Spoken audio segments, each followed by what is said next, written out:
Lucas 22, do verso 14 ao 20, Evangelho de Lucas,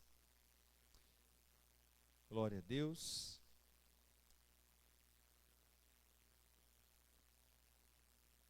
Lucas 22, do 14 ao 20. Louvado seja Deus. Texto muito importante. Nós vamos compartilhar dele nesta noite tão especial. Outro aviso, queridos. Terça-feira, tá? Preste bastante atenção. Terça-feira, aqui no ginásio da Praça da Bíblia, será encenado a Paixão de Cristo, tá? Com o envolvimento e participação de bastante irmãos de outras igrejas também, da nossa. Vai ser muito lindo, irmãos. O ensaio das músicas está ficando muito bonito. O ensaio do teatro lá eu não vi. Mas eu sei que as músicas são lindas. Todas remetem a Cristo, né, ao amor de Cristo, da Páscoa. Então vai ser terça-feira, 19h30, aqui na quadra da Praça da Bíblia, tá bom? Irmãos, a não ser aqueles que estudam, né, que fazem faculdade, os demais, eu acredito que dá para todos nós irmos, nos programarmos, né? Vamos em peso lá, glorificar a Deus, prestigiar. A gente reclama que o poder público não faz nada, né, para as coisas de Deus. Aí quando uma Secretaria da Cultura da cidade promove, a gente tem que ir, aproveitar a oportunidade, não é verdade? Então, faço votos de que você vá com a sua família e que muita gente seja tocada por essa peça em nome de Jesus. A palavra do Senhor diz assim em Lucas 22, do versículo 14 em diante. Chegada a hora, Jesus se pôs à mesa e os apóstolos estavam com ele. Então Jesus lhes disse: tenho desejado ansiosamente comer esta Páscoa com vocês, antes do meu sofrimento. Pois eu lhes digo que nunca mais a comerei, até que ela se cumpra no reino de Deus. E pegando um cálice, depois de ter dado graças, disse: peguem e repartam entre vocês, pois eu digo a vocês que, de agora em diante, não mais beberei do fruto da videira, até que venha o reino de Deus. E pegando um pão, tendo dado graças, o partiu e lhes deu, dizendo: isto é o meu corpo, que é dado por vocês. Façam isso em memória de mim. Do mesmo modo, depois da ceia, pegou o cálice, dizendo: este cálice é a nova aliança no meu sangue, derramado por vocês. Até aqui.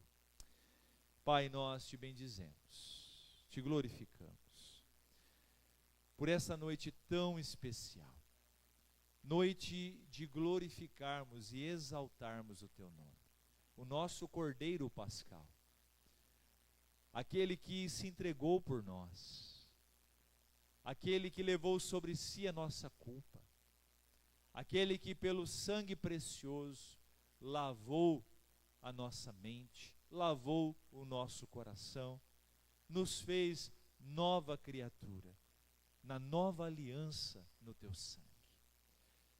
Pai, que nessa noite o nosso coração possa estar muito aberto para a tua palavra.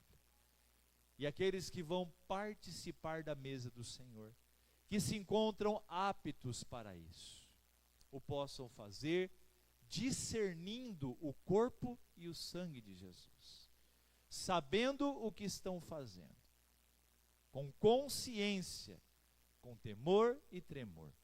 Oramos assim, pedindo que o Senhor fale conosco, pois nós necessitamos ouvir a tua voz.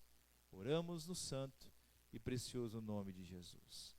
Amém e graças a Deus. Queridos, a instituição da ceia, todo o drama vivido por Jesus na sua paixão, nos remetem ao amor dele pela humanidade, pelos seus, por aqueles que de antemão ele chamou para a salvação.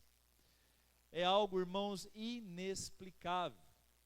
Tanto é que o apóstolo Paulo diz que pode ser, porque é difícil. Na história desse mundo já aconteceu, mas eu acredito que daqui para frente não veremos mais.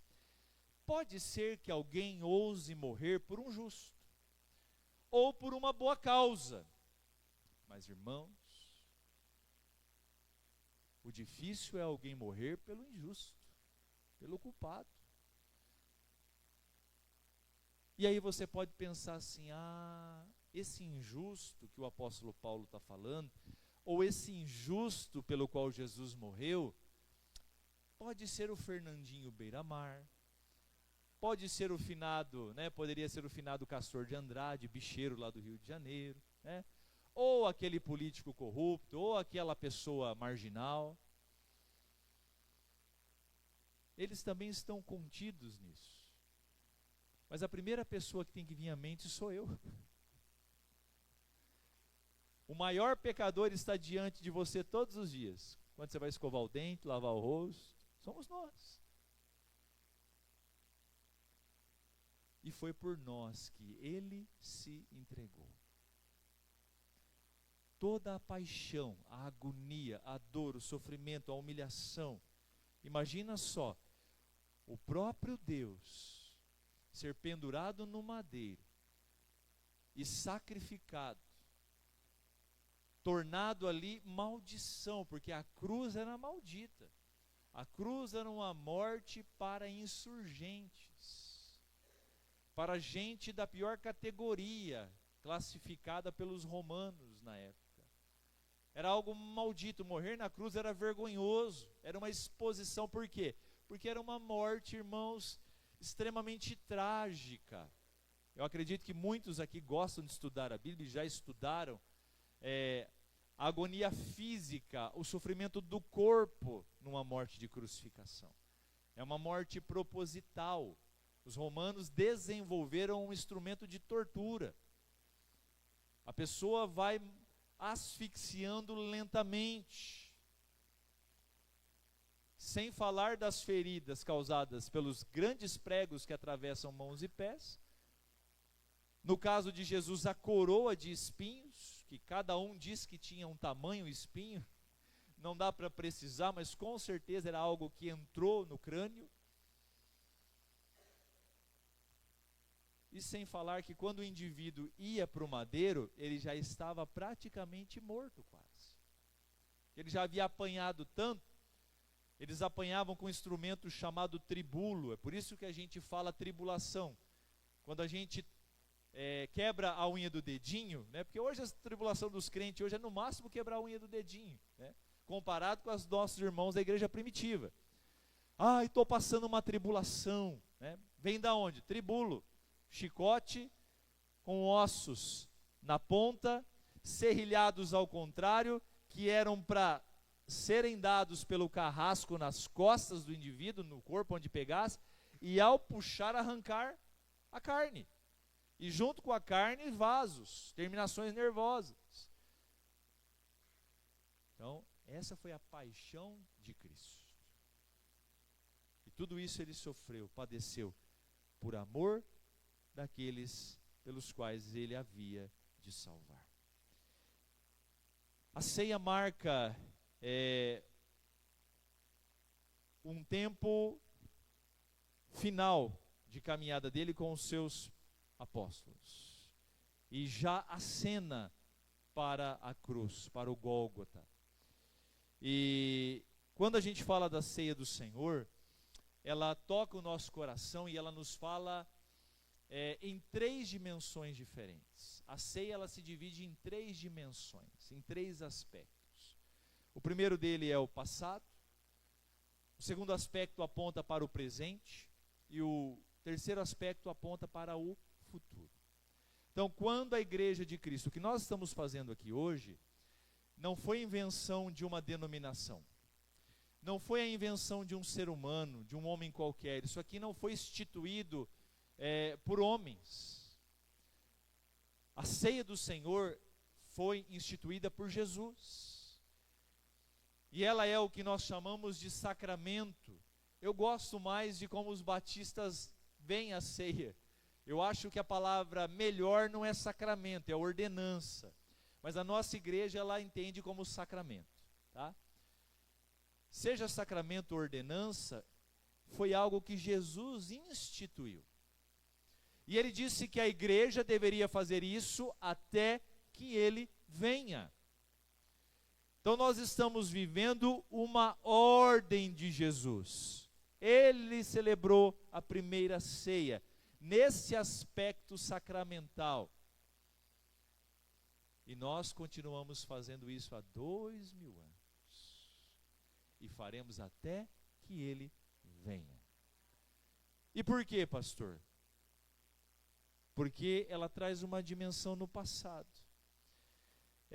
Eu não sou daquelas pessoas, e eu respeito quem é, mas eu não sou muito de viver do passado, irmãos. Eu guardo o passado numa caixinha, num arquivo da minha vida. Eu vou lá para tirar coisas boas, eu vou naquela gaveta para me apegar a esperanças, a situações, mas eu não sou muito de ficar vivendo do passado. Porque eu acho que o passado, irmãos, como diz o outro, passou. Nós precisamos viver o hoje. Quando nós vamos para o Evangelho, nós entendemos que nós precisamos estar ligados no hoje, lançando o olhar para o futuro. Mas o passado tem coisas boas. Quando a ceia fala da dimensão do passado, ela fala do quê? Ela nos leva, irmãos, lá no Egito. Quando o povo de Deus, há 4 séculos escravizados, ali sofrendo, padecendo, e então o clamor desse povo subiu aos céus, tocou o coração de Deus. Deus então levanta o servo Moisés, coloca Arão do lado dele, e traz então ali salvação ao povo. E quando a gente fala da ceia, a primeira indicação da ceia se deu no Egito. Isso é muito interessante. A primeira celebração da ceia se dá no Egito. Ali ela é instituída. Vocês se lembram que na última praga, o anjo do Senhor visitaria todo o primogênito na terra do Egito. O anjo da morte. Algo muito duro, pesado. Abra sua Bíblia comigo, para não ficar nas minhas palavras, lá em Êxodo 12. Êxodo 12, a partir do versículo 3. Vamos ler até o versículo 7. Olha só a ordem que Deus dá ao povo hebreu no Egito. Falem a toda a congregação de Israel, dizendo: no dia 10 deste mês, cada um tomará para si um cordeiro, segundo a casa dos pais, um cordeiro para cada família. Prestou atenção na palavra cordeiro? Mas se a família for pequena para um cordeiro, então o chefe da família convidará o seu vizinho mais próximo, conforme o número de pessoas, conforme o que cada um puder comer. Por aí vocês calcularão quantos são necessários para o cordeiro. O cordeiro será sem defeito, macho, de 1 ano, podendo também ser um cabrito, para as famílias mais pobres. Vocês guardarão o cordeiro até o 14º dia desse mês. E todo o ajuntamento da congregação de Israel o matará no crepúsculo da tarde. Pegarão um pouco do sangue e passarão nas 2 ombreiras, nas vergas da porta, superior da porta, nas casas em que o comerem. Naquela noite comerão a carne assada no fogo, com pães sem fermento e ervas amargas. Até aqui está bom. Essa é a primeira Páscoa. Deus iria tratar com os egípcios, e ele então manda com que um cordeiro para cada família seja imolado, seja preparado, com ervas amargas, com pão sem fermento. Tudo isso para se lembrar da amargura da escravidão, da dor que eles passaram 400 anos naquele lugar. E o sangue deveria ser passado nos umbrais da porta. E agora nós vamos ler o Êxodo 12, vai no 13, avança para o 13, Gisele. O sangue será um sinal para indicar as casas em que vocês se encontram. Quando eu vir o sangue, passarei por vocês, e não haverá entre vocês praga destruidora, quando eu ferir a terra do Egito. Essa é a primeira Páscoa. Eles compartilham dessa refeição, do sangue desse animal. As vergas são ali tingidas. Então o anjo passaria, e aonde tivesse aquele sangue, o primogênito seria poupado. Aquela família seria livre da morte, da dor, da angústia. Ali foi instituída então a primeira Páscoa. E o que é que Jesus fez por nós no Calvário, se não a mesma coisa, irmãos?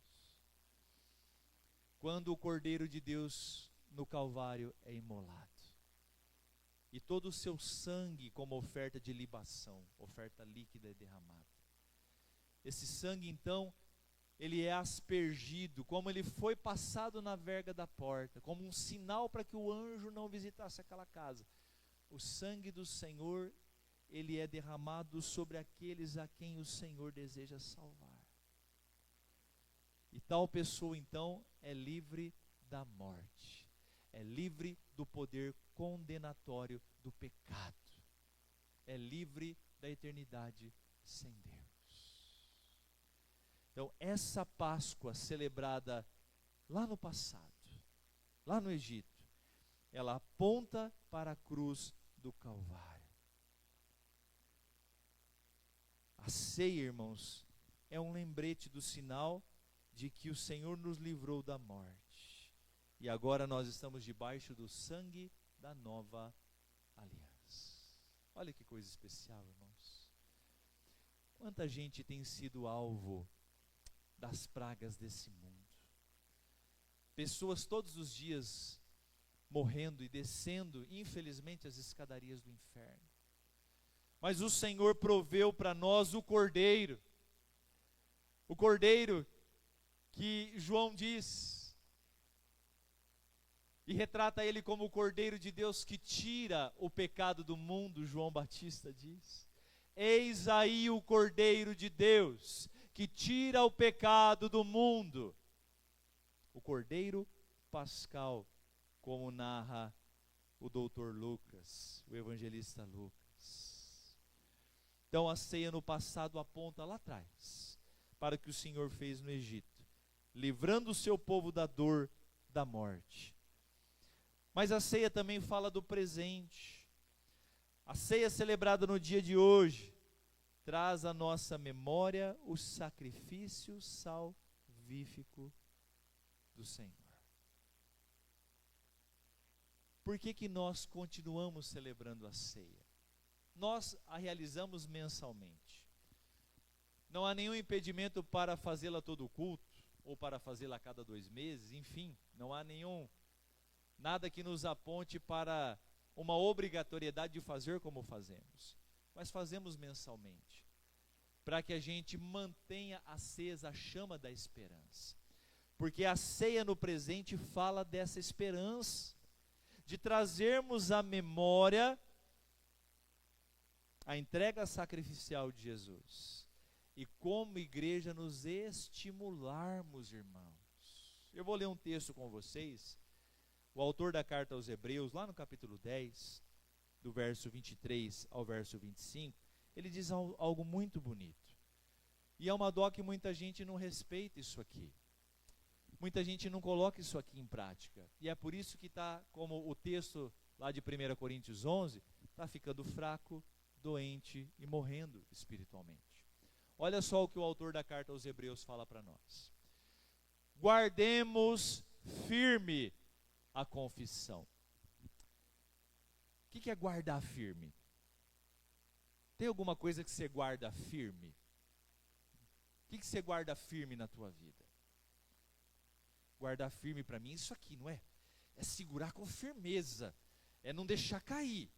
Então, guarde firme, guardemos firme, como algo precioso, a confissão da esperança, sem vacilar.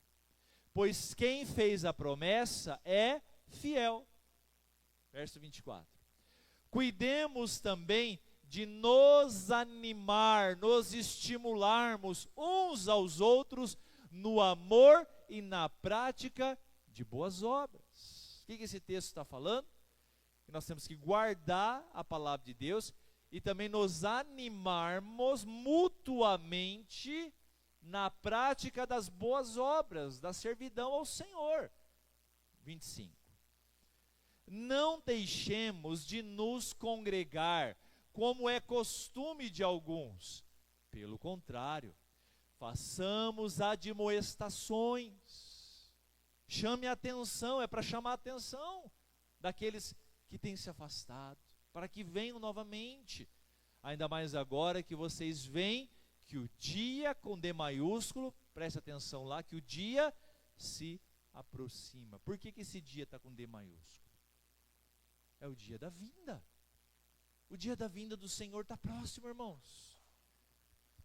Tanto a vinda dele, a segunda vinda dele, visível, quanto a particular. A cada dia que nós vivemos, nós estamos mais perto de um encontro com Deus. Isso é fato. Então nós não podemos deixar de nos animar. Por que a ceia é celebrada pela igreja constantemente? Porque na ceia nós nos animamos, nós nos estimulamos para que nós possamos aguardar a vinda do Senhor animados, fortalecidos e cheios de esperança. Uma coisa é aguardar sozinho, outra coisa é esperar acompanhado. Você já pensou alguém em São Paulo, às 11 horas da noite, sozinho em um ponto de ônibus? Deve ser, irmãos, deve ser uma experiência tenebrosa. Agora, se tiver mais 2 ou 3 ou 4, não é que o perigo está eliminado, mas já melhora um pouco, não é verdade? Se tiver 10, 15, opa, melhorou ainda mais. Não vou ser roubado sozinho, tem mais 14. Estou brincando, não é isso não. A chance da gente vencer o ladrão é maior. 30, é a mesma coisa na vida cristã. Como é que nós vamos ter forças para perseverar na doutrina do Senhor? Como é que nós vamos ter forças para suportarmos as aflições desse mundo, se nós nos isolarmos, se nós nos fecharmos numa redoma, se nós não buscarmos a companhia uns dos outros, como diz Eclesiastes 4, se não me falha a memória, posso estar errado, onde diz que é melhor ser 2 do que 1. Ali não está falando de casamento, pode ser aplicado no casamento, mas não está falando de casamento. Está falando justamente que quando a gente está no plural, nós somos mais fortalecidos. Essa é a ideia. Então a ceia do Senhor no presente fala sobre isso. Sobre uma igreja unida, fortalecida, celebrando a Deus e esperando ansiosamente pela vinda do seu Salvador. Isso é maravilhoso. Isso é uma benção. Então fica aqui uma palavra ao seu coração: não se isole. Até a natureza nos ensina que isolamento não é bom. Quando um animal se isola por estar doente, fraco ou alguma situação assim, ele é abatido facilmente por outros animais. Ele é a escolha. As leoas vão escolher os gnus, ou os veados, ou qualquer outro tipo de animal, a zebra, eles vão pegar aquele que é mais fraco, o filhote, ou aquele que é mais idoso, ou aquele que está machucado, porque ele vai ficar para trás, ele não vai conseguir estar junto. Na vida cristã é a mesma coisa. Se a gente se isola, a gente enfraquece. Se a gente se ajunta, como brasas, nós nos aquecemos. Corremos o risco, sim, de frustrações, corremos o risco de decepções, corremos muitos riscos. Mas são riscos calculados e que estar junto e muito ultrapassam qualquer tipo de ônus que você pode ter com isso. Por último, a ceia também fala na dimensão de futuro. A ceia do Senhor possui também o seu caráter futuro, que nos remete ao eterno. Para encerrar a palavra, João 14, versos 1, 2 e 3. Olha as palavras de Jesus para os seus discípulos e aqueles que o seguiam. Que o coração de vocês não fique angustiado. Vocês creem em Deus, creiam também em mim. Na casa de meu pai há muitas moradas. Se não fosse assim, eu já lhes teria dito, pois vou preparar-vos um lugar para vocês. Olha que coisa especial. E quando eu for e preparar um lugar, voltarei e os receberei para mim mesmo, para que onde eu estou, vocês estejam também. Olha que coisa especial. Caráter de futuro, irmãos. Nós falávamos aqui na escola bíblica dominical hoje, estudando sobre os laços. A gente falava hoje sobre os laços da fraude e da desonestidade. E falamos muito sobre a ganância. O que é ganância? Desejo ávido por bens e riquezas. Avidez por essas coisas. E quem cai nessa armadilha, cai numa armadilha muito enganosa. Porque ninguém leva nada desse mundo materialmente falando. Mas a ceia nos aponta, irmãos, para algo que não pode ser tirado de nós. Algo que foi comprado por um alto preço. Lembra daquele louvor? Eu sei que foi pago um alto preço. Lindo esse louvor, Maurício. Se der depois, toque e canta aí com o pessoal pra gente. Eu sei que vocês ensaiaram um especial, mas se der para encaixar esse também, nem que for no final do culto, muito lindo. Tem um caráter futuro, irmãos. Gideone falava ontem ministrando para nós no PG dos jovens, e eu como jovem não falto, estou sempre lá. Eu me engano, né? Ele dizia um versículo do apóstolo Paulo, onde ele diz assim, não foi bem esse que ele citou. Qual foi o que você citou? Sobre a questão da... Paulo disse assim, irmãos, se eu acreditar que a vida consiste apenas nesse tempo terreno, eu sou o mais miserável dos homens. Mas ele citou um outro, que vai na mesma linha. Meus irmãos, pensem comigo. 1 Coríntios 15, 14. Põe lá, Gisele, 1 Coríntios 15, 14. Irmãos, vamos pensar um pouquinho.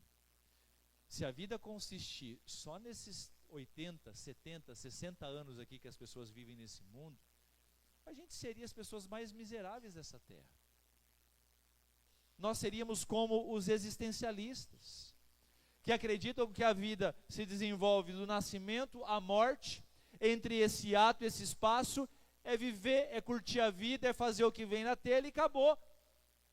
Mas nós não somos estes, porque nós cremos que o Senhor nos dá a vida, nos conduz até a nossa morte ou até o arrebatamento, para nos preparar. Nós acreditamos que do nosso nascimento à nossa morte, irmãos, é apenas uma preparação, é o antegozo da glória.